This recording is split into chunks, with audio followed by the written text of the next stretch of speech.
It's been a while since I first planted the seed to travel the world for a year straight, and I'm finally leaving the country. Here's how I went from this to this to this.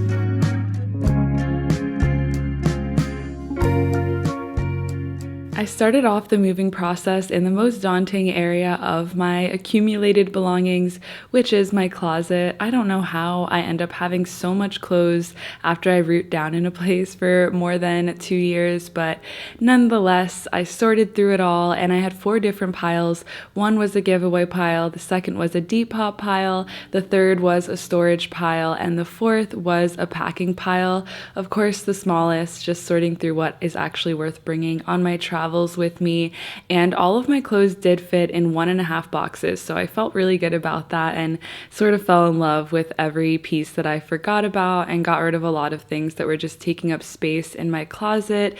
I love a good spring cleaning moment, and honestly, even though I hate moving so much, this part of it is something that I really love. I get to truly bring awareness and intention into every single item that I own and decide whether or not it's worth keeping.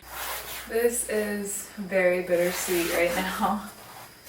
I never finished this painting because there's just always so many things going on and so many projects and so many hobbies that I was getting up to, but it's okay because I can just fold this up and revisit it another day. Moment of truth, let's see if any of the paint transferred. Yay! In total, everything that was worth keeping fit in about 4 boxes, which just felt really nice to pack up and see all the little beautiful, meaningful things that I have. And another really daunting area that I had to clean was my beauty products. I just have so many things. I've been sent so many things, and while traveling, I also filled a almost 10-pound bag worth of products because I actually have a lot of things that I really like to use. I always feel so on top of things and in alignment when I'm nourishing myself really well and taking my vitamins regularly. Today's video is sponsored by Ritual, and their Essential for Women 18 Plus is perfect to fill any nutrient gaps that you may have in your diet, which is kind of inevitable no matter what diet you eat. It's good to take a multivitamin, and the Essential for Women 18 Plus has the USP verified mark, meaning that all the nutrients are present at the claimed levels. They are absorbable by the body. They're also vegan friendly, non-GMO project verified, and made without major allergens, just like the Symbiotic Plus, which is my favorite probiotic. It's a probiotic, prebiotic, and postbiotic all in one. Also doesn't need to be refrigerated and has a minty slow delay capsule, which helps to ensure the probiotic gets into the colon. Ritual is also made traceable, showing you what you're putting into your body and why. You can click on every ingredient and find a little bit more information about why it's in there. So if you would like to try Ritual out, you can get 20% off your first month using my code and clicking the link in the description box. They have been just a really great addition to my daily routine. I just made myself a little breakfast salad. This is local greens with a vegan Caesar dressing and some buffalo tempeh, which is really yummy. I love tempeh. And then I also added a bunch of sauerkraut, and I'm just eating the rest of my groceries in my fridge. So I'm going to be eating really random meals, but this is very nourishing.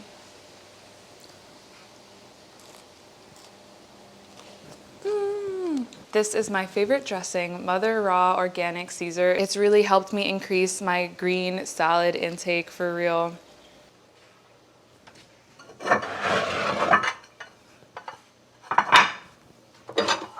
I've reserved all of my knit sweaters and hoodies to wedge between my ceramics. I organized my ceramics and gave away the pieces that I just knew I could recreate, and that felt so good. All of my art journey has been a practice of non-attachment, so knowing that these pieces could break or that I was giving away some of my favorite ones felt like the perfect homage to what art and ceramics have really taught me this past year. I'm nearly done emptying out my closet. Pretty much all of my dresser drawers are empty except for one.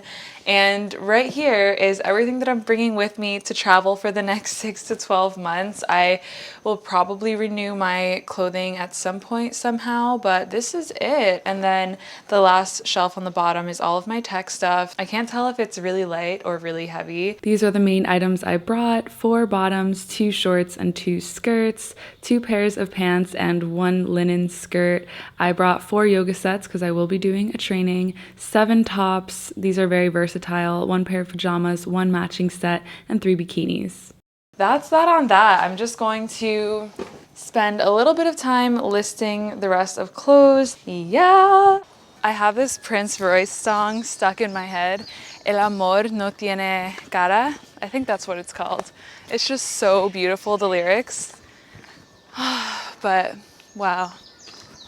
I spent a lot of the last few days at home doing yoga, reconnecting even more deeply to my practice, and I feel like yoga is me bringing my awareness to every single part of my body and making space for me to drop into even deeper meditations. I feel like my practice hasn't been as strong as it used to be, and I'm really excited to re-immerse myself. Hello, I'm doing my 5-minute makeup routine. It's actually more like 1 minute because I'm done. I just put my little blush on, but I'm gonna put a little bit more because I like it to be a little dramatic.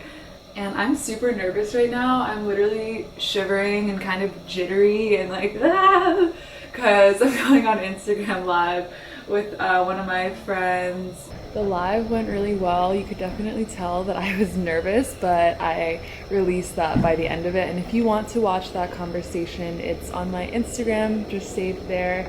And now I'm heading to my last volunteer day at the Lo'i and shipping out some packages of things that got sold yesterday. Thank you to anyone who has purchased anything from my Depop shop. I appreciate it. And yeah, just wrapping things up. It's crazy.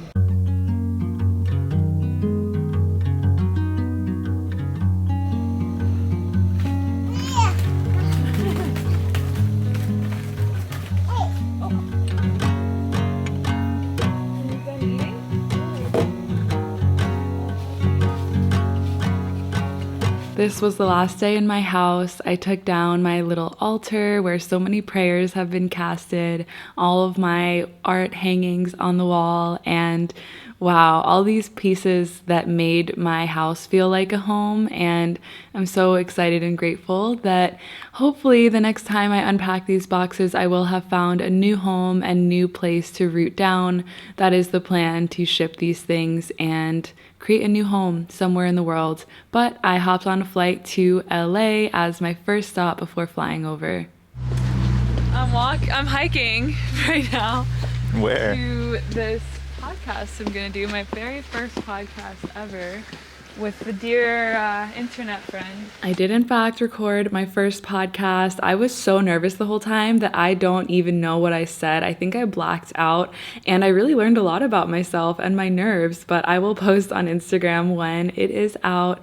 And after the pod, I met up with my homegirls, my just sweet, I don't even know how to describe the women in my life, but my family, and somehow we all ended up being in LA at the same time, just all of my closest friends. And so we had the deepest drop-ins and did what we always do, which is cuddle and dance and feed each other and read poetry and laugh and be silly together. But this is a very accurate representation of the space we take up and how we operate as a baseline. We're just always dancing together, which is such sweet medicine. And around my women, I feel like my inner child comes out. I feel like I can just be goofy and have fun and be so silly and weird, which is a deep form of intimacy, I'm realizing, especially as an introvert. People who can get the weirdest, silliest part out of me is something that I cherish because it doesn't always come out. And so being with them just feels like high school again. And I love my people so much. But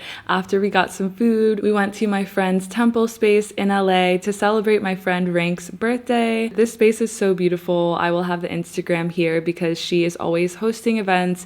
It's just an intentional space to drop in, but we had a little song circle, and I feel like I'm living on a little spiritual reality TV show because the way that I get to commune with people is so safe and healing, and we're just fully living out of our hearts. So many true cliches that happen. It's just so special. It really feels like we're all speaking the same language in different ways and bringing intention into all of our unique crafts. But it was so sweet seeing Rankly celebrating her birthday and saying goodbye to everyone that I love. And then the next morning, hopped on a plane to Doha, which was my longest flight before connecting and landing in India. This was a 15-hour and 44-minute flight, I believe, and seeing the globe zoomed out and how far I was going across it was so trippy, but I edited the whole time. My spirits were high. Our first flight was kind of delayed, so I was running to the gate.